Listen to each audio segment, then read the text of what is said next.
জীবনের সব গুনার ফিরিস্তিগুলো একটা একটা করে স্বীকার করে আল্লাহরে বলেন, আল্লাহ আমি পাপী, আল্লাহ আমার চেয়ে বড় পাপী এই দুনিয়াতে কেউ নাই, আকাশের নিচে জমিনের উপরে আমার চেয়ে বড় পাপী কেউ নাই।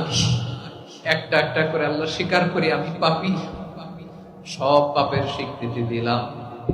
পৃথিবী না জানো আমি তো জানি, আমি কি পাপ করেছি, হায় আমার পাপের করলে বিচার, বাঁচার আমার নাই উপায়।